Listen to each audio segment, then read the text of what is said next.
Hello tout le monde, c'est Tiffany. Avant de commencer cette vidéo, j'aimerais faire un petit laïus sur une question qui m'est souvent posée en commentaire ou même dans mon travail. On me pose souvent la question, en tant que malvoyante, est-ce que tu as tes autres sens plus développés? Et à cette question, je réponds évidemment non. C'est pas parce qu'on a un sens qui est défaillant que les autres sont plus développés. C'est parce qu'on a un sens qui est défaillant qu'on va plus utiliser nos autres sens pour nous repérer, pour nous déplacer et pour vivre notre vie quotidienne. Donc typiquement, un non-voyant va utiliser beaucoup plus son sens auditif pour se repérer. Mais c'est pas pour autant qu'il est plus développé. C'est juste qu'on va se concentrer beaucoup plus sur ce sens qui, au final, est mis de côté pour tous ceux qui sont voyants. Sachez une chose, pour les voyants, vous utilisez en grande majorité votre sens visuel. Même pour manger, vous allez être totalement influencé par votre vue. 80% des informations que vous avez au quotidien passent par la vue. Donc tous vos autres sens sont un peu mis de côté, en tout cas sont moins utilisés. Pour ma part, depuis que je suis toute petite, les odeurs m'ont beaucoup accompagnée au quotidien. J'ai toujours joué à reconnaître des odeurs ici et là. Et aujourd'hui, les odeurs me renvoient toujours à beaucoup d'émotions. Et c'est ce qui m'a poussée à entreprendre des études en parfumerie. Donc chose promise, chose due.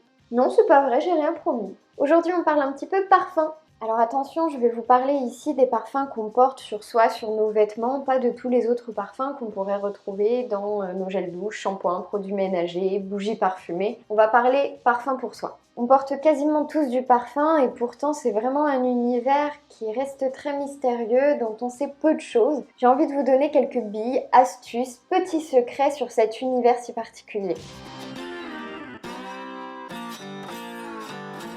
Déjà d'un point de vue technique, de quoi est constitué un parfum? Ça va être une composition, une formule de différentes matières premières, synthétiques et ou naturelles, qui formulées ensemble vont nous amener à un parfum fini. Dans chaque parfum, on va souvent vous parler d'une pyramide olfactive. Qu'est-ce que c'est? En haut de la pyramide, vous allez trouver tout ce qui va être notes de tête, au milieu, les notes de cœur, et enfin, à la base, les notes de fond. De quoi il s'agit concrètement? Les notes de tête, en fait, ça va être toutes ces odeurs très fraîches que vous allez sentir au tout départ d'un parfum, des molécules extrêmement volatiles qui vont arriver à votre nez, mais qui finalement, sur votre peau, sur un support, vont rester quelques minutes. Ce sont des notes vraiment très légères. On peut associer ça à des notes d'agrumes, par exemple. Pour les notes de cœur, on va être sur des molécules un peu moins légères que les notes de tête, des molécules qui vont rester sur votre peau peut-être quelques heures. Ça va être par exemple tout ce qui est notes florales ou notes fruitées. Et enfin, les notes de fond. Ici, on va parler de matières premières où les molécules vont être beaucoup plus lourdes et vont rester ainsi beaucoup plus longtemps. Ça peut être parfois quelques jours, voire des semaines, suivant la molécule. Donc une composition parfumée va avoir ses notes de tête, de cœur et de fond. Lorsque vous portez un parfum, vous avez souvent l'impression que plus vous allez le porter, moins il va tenir sur votre peau.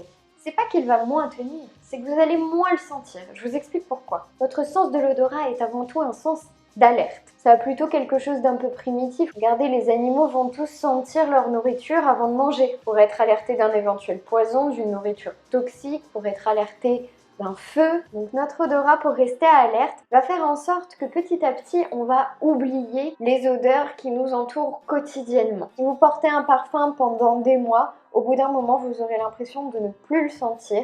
Et c'est une réalité, votre cerveau va oublier tout simplement cette odeur petit à petit pour être plus alerte à ce qui vous entoure. Un petit conseil, si vous êtes amoureux de votre parfum mais que vous ne le sentez plus, peut-être pendant un moment changer de parfum, aller vers un autre pendant quelques temps, puis revenez à celui-ci, changez de temps en temps pour justement toujours pouvoir l'apprécier avec le temps. Et deuxième raison pour laquelle vous allez peut-être moins sentir votre parfum, en tout cas vous allez sentir cette évolution. Rappelez-vous, je vous ai parlé tout à l'heure des notes de tête, de cœur et de fond. Donc votre parfum va de toute façon évoluer au cours de la journée. Ces notes de tête que vous sentez vraiment au tout départ du parfum, elles vont très vite partir pour laisser place aux notes de cœur et aux notes de fond. Donc tout du long de la journée, le parfum a son évolution. Avez-vous déjà remarqué, lorsque vous portez un parfum et qu'une autre personne porte exactement le même que vous, il peut arriver que les odeurs ne soient pas tout à fait les mêmes. Et pour cause, le parfum est constitué de matières premières organiques. Votre peau est aussi une matière organique avec son acidité, avec sa température, son pH. Votre peau va donc forcément réagir avec le parfum, tout comme la peau d'une autre personne va réagir différemment. Moi par exemple, il y a un parfum que j'adore, c'est Hypnotique Poison de Dior. Je le trouve très doux, très cocon, très rassurant. Sur d'autres personnes, il sent très bon, mais alors sur moi, c'est pas possible. Ce parfum ne me correspond pas. Donc suivant le support, si j'ose dire, mais c'est vraiment ça, le parfum peut varier. Si on est sur différentes peaux, si on est sur des vêtements de matières différentes, si on est sur une mouillette. Une mouillette, qu'est-ce qu'elle raconte Tiffany? On n'est pas en train de manger des œufs. Mais si voyons, une mouillette, vous savez ces petites bandelettes de papier qu'on a dans les parfumeries? Ça s'appelle une mouillette. Ça fait en effet référence aux mouillettes qu'on va avoir dans nos œufs à la coque, puisqu'un parfumeur va avoir tendance à tremper ses mouillettes directement dans un flacon de parfum plutôt que d'asperger. On était quand même finalement pas loin des œufs à la coque.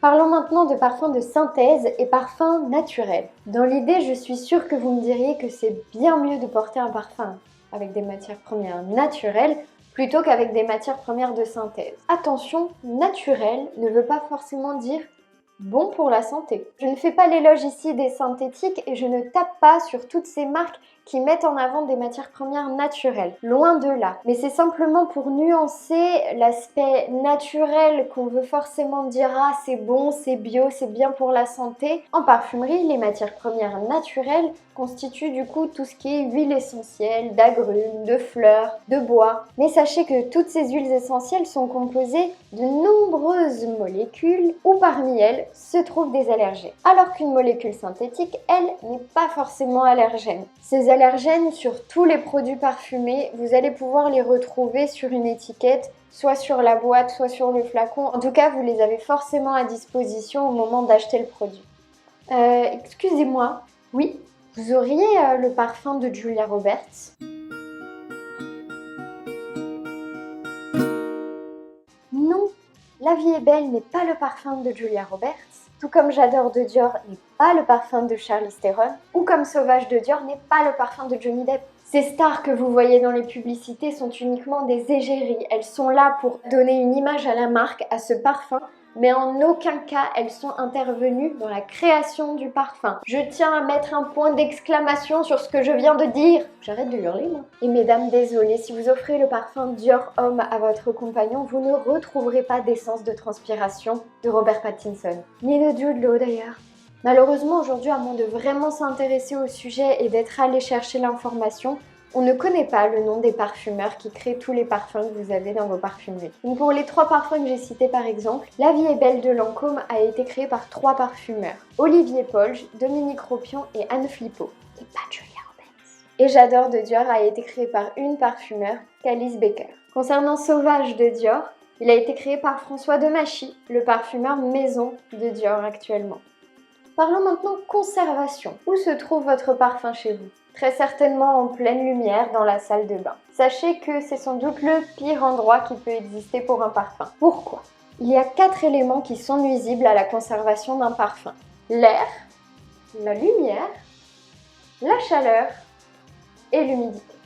Ces éléments risquent d'oxyder beaucoup plus vite votre parfum. Du coup, l'idéal serait pour vous de mettre votre parfum dans le frigo. Bon, j'avoue que c'est pas forcément idéal au milieu de toute la nourriture, mais en tout cas, c'est le meilleur environnement pour lui. Mais si vous voulez conserver votre parfum le plus longtemps possible, essayez au moins d'éviter qu'il se retrouve à la lumière, enfermez-le par exemple dans un placard, dans une pièce à température stable et avec un minimum d'humidité, votre chambre par exemple. Et pour limiter l'oxydation due à l'air, forcément plus vous allez utiliser un parfum, plus la bouteille va se remplir d'air. Donc essayez de limiter au maximum la surface entre la partie liquide et l'air. Évitez de coucher par exemple votre bouteille. Là du coup toute la surface air et liquide va être beaucoup plus large que si ma bouteille est bien posée droite. Et lui c'est mon petit parfum du moment, c'est l'Eau des Merveilles de chez Hermès. Voilà, c'est tout pour moi aujourd'hui. J'espère que vous avez appris davantage sur le sujet du parfum. Si vous avez des questions à me poser, surtout n'hésitez pas. J'essaierai de répondre au plus grand nombre. N'oubliez pas de vous abonner également